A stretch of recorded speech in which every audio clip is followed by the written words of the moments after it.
সবাইকে স্বাগত জানাচ্ছি। আমি ফিরোজ তোহা। শুরুতেই সংবাদ শিরোনাম।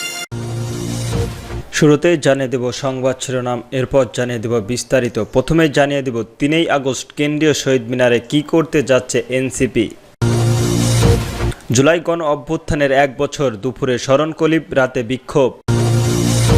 আরও জানিয়ে দেব জরুরি অবস্থায় ও প্রধান বিচারপতি নিয়োগ ঐক্যমত, তত্ত্বাবধায়ক সরকার নিয়ে নতুন প্রস্তাব বিএনপির। এবং সর্বশেষ জানিয়ে দেব নির্বাচন পর্যন্ত যৌথ বাহিনীর অভিযান পরিচালনার দাবি নুরুল হক নূরের।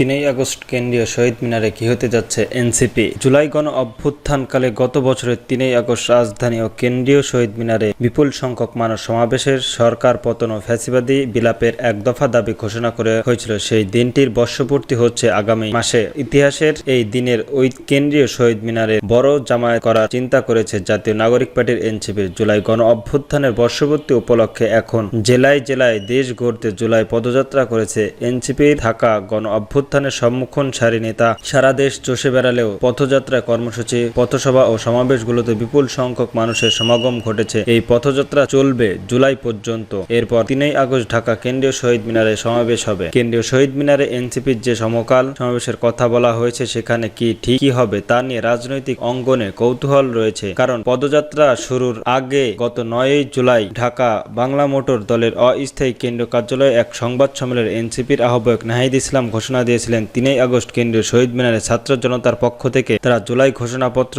ও ইস্তেহার পাঠ করবে। এই ঘোষণাপত্রের পর প্রথম আলোকে দেওয়া এক একান্ত সংক্রান্তে নাহিদ ইসলাম বলেছিলেন, 2 দফায় প্রতিশ্রুতি নিয়ে সরকার জুলাই ঘোষণাপত্র দিতে পারেনি, কোনো স্পষ্ট করা হয়নি। এখন তারা আর সরকারের কাছে একটাও আশা করছেন না। জনগণ গণ অভ্যুত্থানে যারা অংশগ্রহণ করেছে তাদের মধ্য থেকে যারা আসবেন তারাই এনসিপির ঘোষণাপত্র দেবে। 5 আগস্ট এছাড়াও চলমান জুলাই পদযাত্রা। গত বৃহস্পতিবার মাগুরায় এক সমাবেশে নাহিদ ইসলাম বলেছেন, 3 আগস্টের মধ্যে জুলাই ঘোষণাপত্র সনদ দেখতে চান। 3 আগস্ট তারা শহীদ মিনারে থাকবেন। এর মাধ্যমে সরকার জুলাই ঘোষণাপত্র প্রকাশ করতে ব্যর্থ হলে সারা দেশের ছাত্র জনতাকে সঙ্গে নিয়ে তারা আবার আন্দোলনে নামবেন। জুলাই গণ অভ্যুত্থানের 1 বছর, দুপুরে স্মরণকালিপ, রাতে বিক্ষোভ। সরকারি চাকরিতে কোটা সংস্কার দাবিতে 2024 সালের 14 জুলাই দুপুরে ঢাকা বিশ্ববিদ্যালয় গ্রন্থাগারের সামনে থেকে বৈষম্য বিরোধী ছাত্র আন্দোলনের ব্যানার মিছিল বের হয়ে করেন শিক্ষার্থীরা। শাহবাগ ও মৎস্য ভবন হয়ে এই মিছিল প্রথমে হাইকোর্ট সংলগ্ন শিক্ষা ভবনের সামনে ও পরে 0 পয়েন্টে পুলিশের বাধায় মুখে পড়েন। 2 জায়গাতেই ব্যারিকেড ভেঙে গুলিস্তান শপিং মল কমপ্লেক্সের সামনে সড়কের অবস্থান নেন শিক্ষার্থীরা। তখন গুলিস্তান এলাকার যান চলমান বন্ধ হয়ে যায়। সড়কের অবস্থা নেওয়া শিক্ষার্থীদের মধ্যে 12 জনের একটি প্রতিনিধি দল বেলা 2:30টার দিকে বঙ্গভবন রাষ্ট্রপতি কার্যালয়ে যান। বেলা 3টার দিকে তারা বঙ্গভবন থেকে বের হয়ে আবার গুলিস্তানের শিক্ষার্থীদের অবস্থানে কর্মসূচিতে ফিরে আসেন। সেখানে অবস্থান করা শিক্ষার্থীদের সামনে বৈষম্য বিরোধী ছাত্র আন্দোলনের সমন্বয়ক নাহিদ ইসলাম বলেছিলেন, স্মরণকলিপিতে আমরা মহামান্য রাষ্ট্রপতির কাছে 24 ঘন্টার একটি সুপারিশ করেছি। 24 ঘন্টার মধ্যে সংসদের অধিবেশনে ডেকে আমাদের 1 দফা দাবি বাস্তবায়নের আইন পাশের জন্য কার্যকর ব্যবস্থা নেওয়া হোক অথবা অধিবেশনের আহ্বান করা হোক। আরেক সমন্বয়ক সার্জিস আলম বলেছিলেন, স্মরণকলিপিতে সরকারি চাকরিতে সাংবিধানিক অনুষ্ঠান ও শুধু অনগ্রসর জনগোষ্ঠীর জন্য সব গ্রেডের সর্বোচ্চ 5% কোটা রেখে সংসদের আইন প্রণয়নের দাবি জানিয়েছিলেন তারা। সেদিন জেলা পর্যায়ে গণপথযাত্রা করে জেলা প্রশাসনের কার্যালয়ে যান বৈষম্য বিরোধী ছাত্র আন্দোলন ব্যানারের আন্দোলনকারী শিক্ষার্থীরা। কোটা সংস্কার দাবিতে ডিবির মাধ্যমে রাষ্ট্রপতির বরাবর স্মরণকলিপিত দেন তারা। নির্বাচন পর্যন্ত যৌথ বাহিনীর অভিযান পরিচালনার দাবি নুরুল হক নূরের। জাতীয় সংসদ নির্বাচনের আগ পর্যন্ত নিয়মিত যৌথ বাহিনীর অভিযান পরিচালনার উপর গুরুত্বারোপ করে গণ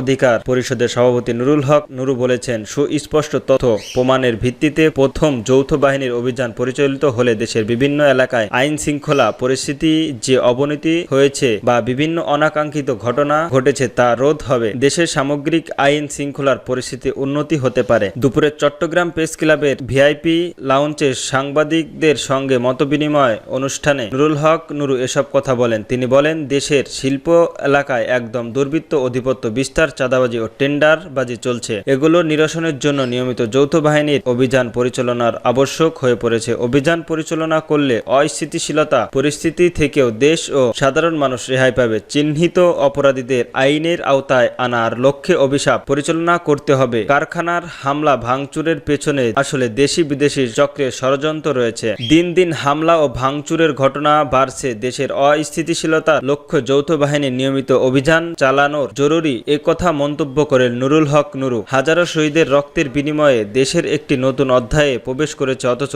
কিছু ব্যক্তি রাজনৈতিক পরিচয় ব্যবহার করে সারা দেশে চাঁদাবাজি টেন্ডারবাজি সহ ষড়যন্ত্রের মাধ্যমে দেশে আরো গণ অভ্যুত্থান পূর্ববর্তীতে পরিস্থিতির দিকে নিয়ে যাওয়ার অপপ্রচার চালাচ্ছে। নির্বাচন পর্যন্ত যৌথ বাহিনীর অভিযান পরিচালনার দাবি নুরুল হক নূরের। জাতীয় সংসদ নির্বাচনের আগ পর্যন্ত নিয়মিত যৌথ বাহিনীর অভিযান পরিচালনার উপর গুরুত্ব আরোপ করে গণ অধিকার পরিষদের সভাপতি নুরুল হক নুরু বলেছেন, সুস্পষ্ট তথ্য প্রমাণের ভিত্তিতে প্রথম যৌথ বাহিনীর অভিযান পরিচালিত হলে দেশের বিভিন্ন এলাকায় আইন শৃঙ্খলা পরিস্থিতি যে অবনতি হয়েছে বা বিভিন্ন অনাকাঙ্ক্ষিত ঘটনা ঘটেছে তা রোধ হবে। দেশের সামগ্রিক আইন শৃঙ্খলার পরিস্থিতি উন্নতি হতে পারে। দুপুরে চট্টগ্রাম প্রেস ক্লাবের ভিআইপি লাউঞ্জে সাংবাদিকদের সঙ্গে মতবিনিময় অনুষ্ঠানে নুরুল হক নুরু এসব কথা বলেন। তিনি বলেন, দেশের শিল্প এলাকায় একদম দুর্বৃত্ত অধিপত্য বিস্তার, চাঁদাবাজি ও টেন্ডারবাজি চলছে। এগুলো নিরসনের জন্য নিয়মিত যৌথ বাহিনীর অভিযান পরিচালনার আবশ্যক হয়ে পড়েছে। অভিযান পরিচালনা করলে